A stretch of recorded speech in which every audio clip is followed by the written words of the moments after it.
아침 방문을 찾아오신 여러분을 환영합니다. 오늘도 아침 예배 말씀으로 믿음과 위로의 시간을 갖게 되길 바랍니다. 다 함께 기도드리시겠습니다. 하늘에 계신 저희들의 아버지, 오늘도 빠지지 않고 아침 예배에 참여할 수 있도록 인도하여 주시고 함께 모여 하나님께 예배드릴 수 있도록 인도하여 주심에 너무나 감사드립니다. 이 아침 하나님의 말씀이 없으면 하루를 살아갈 수 없다고 믿는 저희들을 불쌍히 여겨주셔서 하늘의 만나를 내려주시고 그 만나를 먹음으로 우리가 생명을 얻고 오늘 하루를 하나님 안에서 살아갈 수 있도록 인도하여 주시옵소서. 오늘도 말씀을 전해주시는 목사님께 성령으로 함께하여 주시고 성령의 비를 내려주셔서 하나님의 말씀이 정말 있는 그대로 저희에게 전달될 수 있도록 인도하여 주시옵소서. 주께서 저희에게 이른 비와 같이 늦은 비를 내려주실 것을 약속하셨고 저희가 그 약속을 믿고 의지하며 나아갑니다. 저희와 늘 함께하여 주시옵고 하늘 가는 그날까지 저희를 인도하여 주시옵소서.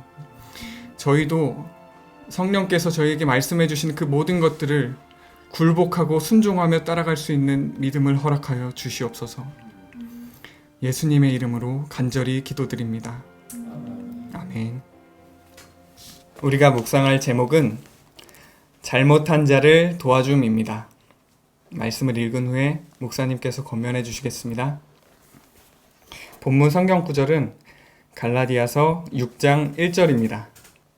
형제들아, 사람이 만일 무슨 범죄한 일이 드러나거든 신령한 너희는 온유한 심령으로 그러한 자를 바로잡고 내 자신을 돌아보아 너도 시험을 받을까 두려워하라. 아멘. 이 말씀으로 목사님께서 권면해 주시겠습니다.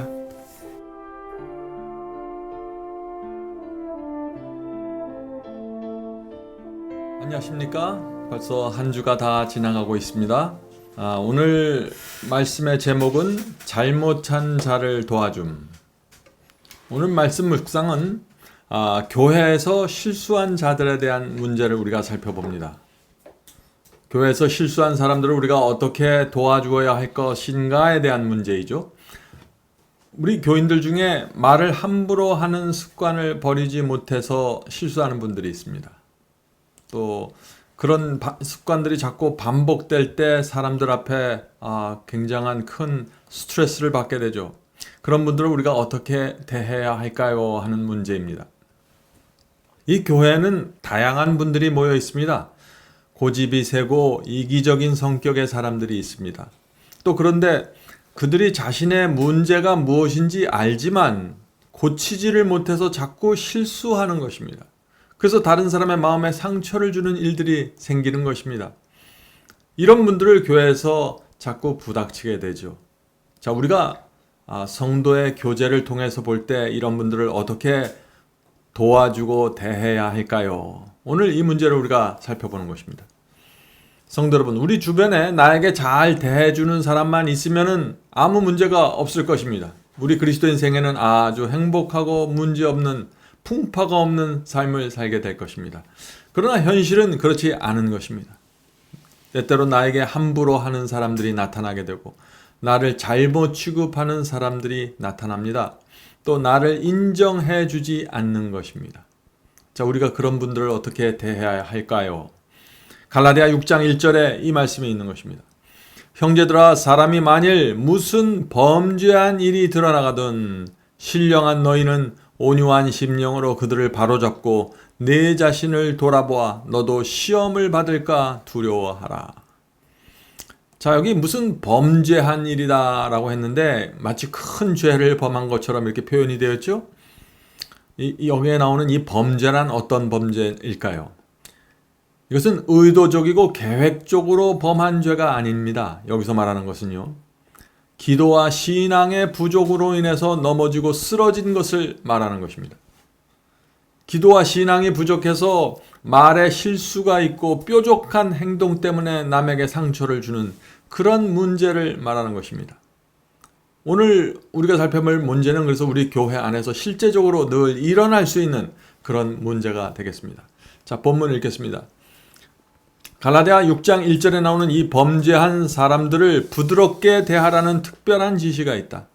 범죄한이라는 말의 의미를 정확하게 알아야 한다.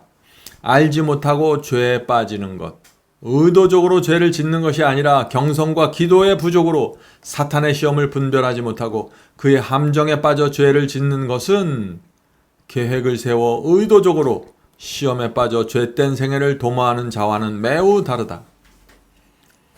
우리 교인들 보면은 어떤 땐 잘못을 하고 크게 문제를 일으켰는데 와서 이렇게 말합니다. 제가 이 일이 그렇게 될 줄 몰랐습니다. 저는 그런 의도가 전혀 없었습니다. 성도 여러분, 실수한 것입니다. 신앙이 부족해서 이런 죄에 빠지게 되는 것입니다. 자, 이런 분들을 우리가 동정적으로 대해야 한다는 것입니다.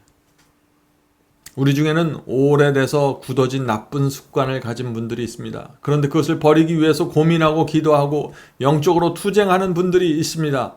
그런데 자꾸 그것이 튀어나오는 문제가 있는 것입니다.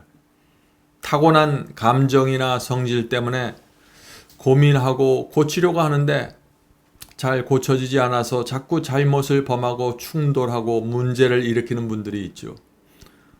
우리가 이런 분들을 어떻게 대해야 할까요? 비난과 정죄 대신에 동정하고 온유하게 대해 주어야 한다는 것이 바울의 말씀입니다. 왜냐하면 일부러 의도적으로 하는 것들이 아니기 때문에 그런 것입니다. 그들 자신도 그런 성격에서 벗어나기를 원하기 때문에 우리가 그렇게 대해 주어야 하는 것입니다. 그러나 교회에서 의도적으로 계획적으로 하나님의 말씀에 대적하고 해를 가하는 사람들이 있다면 그들에 대해서는 분명한 책망이 주어져야 하는 것입니다. 자, 계속해서 읽겠습니다. 미리 계획된 죄를 저지하기 위해서는 더 효과적인 조치가 필요하다. 그러나 사도는 시험에 사로잡히거나 갑작스런 유혹에 정복당한 자들을 어떻게 대해야 할지 말씀하신다. 온유한 심령으로 그러한 자를 바로잡고 내 자신을 돌아보아 너도 시험을 받을까 두려워하라는 믿음과 견책이 요구된다. 그리고 그들로 하여금 자신의 위험과 죄를 보도록 하기 위하여 친절한 권명과 하나님께 드리는 단원이 필요하다. 실수하고 넘어진 사람들에게도 친절한 권면이 필요하고 그들 자신이 무엇을 잘못했는지 볼 수 있도록 아주 조심스럽게 접근해야 된다는 것입니다. 또 하나님께 단언해야 된다는 것이죠. 본래의 말뜻은 어긋난 뼈를 맞추듯이 결합시키는 것이다. 그러므로 그것들을 결합시키기 위해서는 그들에게 자신들의 죄와 잘못을 깨닫게 하는 일을 통해 그들을 회복시키기 위한 노력을 기울여야 한다. 형제의 타락에 의기양양해서는 안 된다. 온유함으로 하나님을 두려워함으로 그들의 영혼을 위한 사랑으로 그들의 죄에서 구원하려고 노력하라. 자, 실수한 자들을 도와주려면은요, 첫 번째 단계가 있습니다. 그것은 나도 바로 저 사람처럼 잘못을 범할 수 있다는 것을 생각해야 하는 것입니다. 나도 똑같은 시험을 받아서 넘어질 수 있다는 마음을 갖고서 그 사람을 도와주어야 하는 것입니다. 자, 이런 마음이 없이 그냥 넘어져서 창피한 영혼을 도와주려고 하면 어떻게 될까요? 은근히 무시하게 되고 예의가 없어지게 되고 무뚝뚝하고 거칠게 그 사람을 대하게 되는 것입니다. 자, 그렇게 되면 어떻게 돼요? 이 실수하고 넘어져 있는 영혼이, 창피해 있는 영혼이 교인들의 도움을 밤송이처럼 따갑게 느끼게 되는 것입니다.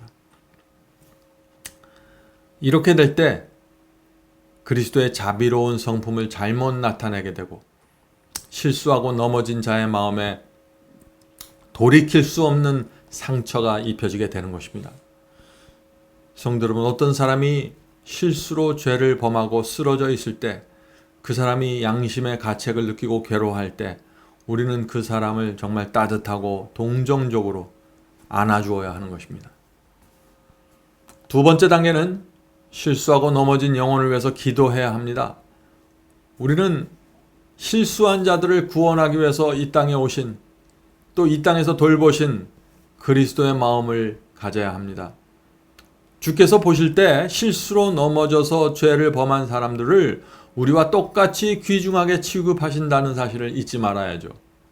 그들도 주님의 은혜를 통해서 교회에 찾아온 사람들입니다. 의의 나라를 받기 위해서 애쓰는 사람들입니다.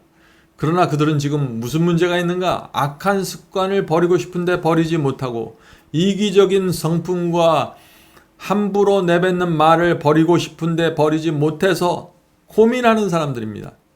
그래서 자꾸 쉽게 유혹에 넘어가서 불필요한 충돌을 하는 것입니다. 위기 속에 있는 영혼들이죠. 만약 우리가 그들이 내적으로 마음속에서 투쟁하고 있는 그 영혼의 형편을 우리가 볼 수 있다면 우리가 그들을 돕기 위해서 접근하는 우리의 태도와 마음이 얼마나 온유하고 친절하게 될 수 있을까요? 그들을 향한 우리의 기도와 열성이 얼마나 뜨거울 수 있을까요? 성도 여러분, 넘어진 자를 위해서 진심으로 또 사랑으로 접근할 수 있는 사람은 거듭난 사람입니다. 그가 갖고 있는 문제를 알려주고 고쳐줄 수 있는, 도울 수 있는 그런 사람이 되는 것입니다. 성도 여러분, 이런 일을 하는 것은 사실 쉬운 일이 아닙니다. 많은 경험이 필요하고 지혜가 필요한 일입니다. 넘어져 있는 사람, 실수한 사람에게 그 연약한 자존심을 건드리지 않으면서 배려하면서 돕는 것, 그건 참 쉬운 일이 아닙니다. 또한 저는 이 시간에 이런 말씀을 드리고 싶습니다. 내가 나의 못된 성격과 이기심 때문에 자꾸 교회에서 문제를 일으키고 넘어지고 내 의도는 아니지만 그런 결과들이 자꾸 일어날 때 우린 정말 기도해야 되고 분명하게 사과를 해야 되고 하나님과 사람들 앞에서 내가 잘못했다 하는 사실을 표정으로 내 삶으로 나타내려고 노력해야 되는 것입니다. 내가 넘어지고 나서 실수하고 나서 다른 사람들에게 상처를 주고 나서 아무렇지도 않은 듯이 살아가는 것은 다른 사람들에게 큰 시험거리가 되기 때문이죠. 자, 본문 읽겠습니다. 시냇물을 거슬러 헤엄을 쳐야 할 때 물결 때문에 뒤로 밀릴 때가 있다. 그때는 맏형님 대신 예수님이 가라앉은 베드로에게 손을 뻗었던 것처럼 손을 내밀어라. 잘못 나가고 있다고 생각하는 자가 그 형제로 인하여 낙담을 당하는 자가 없게 되며 동정하는 손길이 그를 강하게 붙잡고 있다고 느끼게 하라. 기도합시다 라는 속삭임이 그에게 들리게 하라. 성령께서 양쪽 모두에게 풍성한 경험을 주실 것이다. 자, 오늘 이야기는 어떤 사람들에 대한 이야기입니까? 의도적으로 교회를 깨트리려고 하고 진리를 무시하는 사람들에 대한 이야기가 아닙니다. 실수한 자들을 어떻게 도와줄 것인가 하는 문제입니다. 성도 여러분, 우리가 같은 배에 타고 있다가 시험에 들어서 물에 빠진 사람에게 어떻게 해야 됩니까? 당연히 도움의 손길을 내밀어야겠죠. 온유하고 동정적인 손을 강하게 내밀어야 합니다. 우리 형제여, 우리 함께 기도합시다 라고 말해 주어야 하는 것입니다. 그런 말 한마디가 영혼을 낙담과 좌절 가운데서 빠져나오게 하는 것입니다. 이런 상황이 이뤄질 때 성령께서 그 양쪽 모두에게 풍성한 경험을 주신다는 것입니다. 자, 계속해서 읽겠습니다. 마음을 연합시키는 것은 기도이다. 기도는 우리들 서로 간에 그리고 하나님과 연합시킨다. 기도는 예수님을 우리 편으로 모시게 하며 나약한 자들 곧 세상과 육신과 마귀를 어떻게 정복해야 될지 모르는 영혼에게 새로운 힘과 신선한 은혜를 준다. 기도는 사탄의 공격을 빗나가게 한다. 성도 여러분, 기도가 가장 큰 무기라고 했습니다. 기도를 통해서 실수하고 넘어진 자들을 도와주어야 합니다. 우리가 기도를 하면 예수께서 우리에게 오셔서 도울 수 있는 힘과 방법을 주십니다. 연약한 자들이 어떻게 육신에서 나오는 그 나쁜 습관과 뾰족한 성격과 태도를 고칠 수 있도록 기도해 주어야 하는 것입니다. 우리의 기도가 그 시험에 빠진 사람들에게 힘과 은혜를 줄 수 있는 것입니다. 성도 여러분, 오늘 우리가 나눈 말씀은 주로 교회 안에서 이루어지는 문제이죠. 중요한 것은요, 이 교회는 예배 장소라는 것입니다. 존중이 여겨야 될 장소입니다. 그래서 밖에서 차 마시면서 하던 대화식으로 교회에서 하면 안 되는 것입니다. 하나님과 성령께서 거하시는 곳에서 함부로 말하고 함부로 생각하는 사람들은 실수하게 됩니다. 훈련이 필요합니다. 예배당에서 내가 무엇을 말하고 어떤 태도로 취해야 될지 훈련이 없으면은 예배를 통해서 이르러오는 하나님의 축복을 충만하게 받을 수 없습니다. 예수께서는 두세 사람이 내 이름으로 모인 곳에는 나도 그들 중에 있으리라고 말씀하셨어요. 무슨 뜻인가요? 우리가 예배 드릴 때 하나님께서 우리 예배에 함께 거하신다는 것입니다. 하나님 앞에서 우리가 예배 드리고 말하고 식사한다는 것입니다. 성도 여러분, 그러므로 교회 오기 전에 딱딱하고 냉랭한 정신에서 벗어나야 합니다. 말씀과 기도를 통해서 성령의 임재를 간구한 상태에서 교회에 들어오셔야 합니다. 품성에서 나오는 거친 모습들 그대로 우리의 성도들을 대하게 되면 어떻게 됩니까? 하나님께서 구원하고자 할 영혼들을 교회 밖으로 내쫓게 되는 것입니다. 나는 의도하지 않을지라도 내 속에서 나오는 그 뾰족한 성품과 말투 때문에 사람들이 교회를 오지 않으려고 하는 것입니다. 예의 없는 태도와 무관심한 눈길은 성도들이 함께 모이고 싶은 마음을 없애버리는 것입니다. 그래서 잘 교회 안 나오려고 하는 것이죠. 진리를 가르치는 교회일지라도 존경심을 잃어버리게 되는 것입니다. 이것은 굉장히 중요한 일이죠. 성도 여러분, 교회 와서 성령이 충만해지는 것이 아닙니다. 교회 오기 전에 성령의 은혜가 촉촉히 적셔져서 교회 문을 열고 들어오셔야 됩니다. 기도하고 들어오셔야 됩니다. 그런 성도들은 하나님의 성전 안에서 아름다운 향기를 풍기게 되고 성도들 속에 깊은 영향력을 미치게 되고 온 성도들이 하나로 연합하는데 아주 귀한 성도가 될 것입니다. 하나님께 예배드리는 날입니다. 하나님께 예배드리는 날에 우리가 어떻게 교회에 와야 될까요? 가장 매력적이고 가장 온유한 정신으로 예배에 참여하셔야 됩니다. 그것이 우리가 우주의 왕 하나님 앞에 나가는 태도가 될 것입니다. 자, 이제 기도하고 마치겠습니다. 하늘에 계신 아버지, 우리가 성도들의 교제에 대해서 깊이 이해할 수 있도록 도와주시옵소서. 우리 중에 실수하고 넘어진 자들이 있습니다. 원하지 않지만 육신이 약하고 아직 신앙이 약해서 자꾸 육신에 끌려가서 하지 말아야 될 말을 하고 하지 말아야 될 태도가 나오는 성도들이 있습니다. 주여, 우리가 이들을 어떻게 도와줄 수 있을까요? 저희 마음에 성령의 은혜를 주시옵소서. 저희가 기도하고 그들도 하나님께서 구하고자 하는 영혼이라는 사실을 잊지 않고 인내와 사랑으로 도와줄 수 있도록 도와주시옵소서. 저희가 그렇게 할 때 성령께서 충만하게 임하시겠다는 약속이 있습니다. 주여, 저희가 그 약속을 붙잡고 실수하고 넘어져서 마음이 상하고 자존심이 상해 있는 그 영혼들 도와줄 수 있도록 인도해 주시옵소서. 하늘에 계신 아버지, 저희가 예배당에 들어올 때 하나님을 만난다는 마음으로 들어올 수 있도록 도와주시옵소서. 하나님의 거룩한 장소이기 때문에 밖에서 있었던 태도와 정신과 말투가 다 내려지고 성전 안에서 이루어진 태도가 나올 수 있도록 도와주시옵소서. 하늘에 계신 아버지, 오늘 이 자리에 모인 성도들을 주께서 인도하시고 오래된 나쁜 습관들 있으면 내려놓고 이제 하나님 앞에 나가 예배드리고 성도들과 교제할 때 정말 하나님의 성품으로 대할 수 있도록 도와주시옵소서. 이 모든 말씀 예수님의 이름으로 간절히 기도드립니다.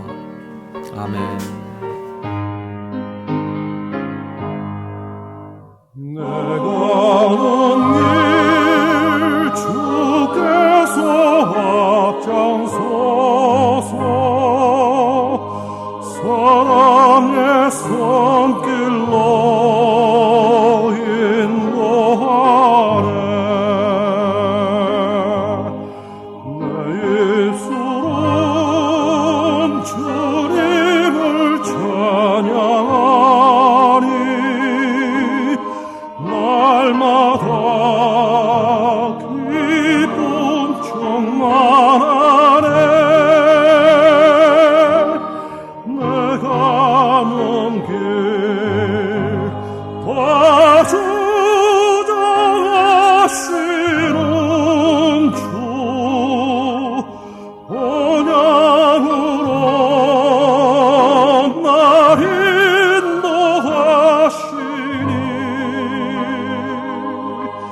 구원된 내 삶 끝날 때까지 매일매일 나 주만 따르리. 나는 비록 약하고 흔들리나 사랑의 주님만 바라보네. 내 주님은 내 곁에 늘 계시니 내 믿음 강건하여지네. 내 가는 길 다 주장하시는 주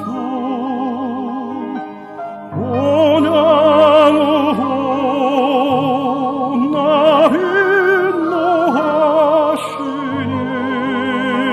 인도하시니 언젠 내 삶 끝날 때까지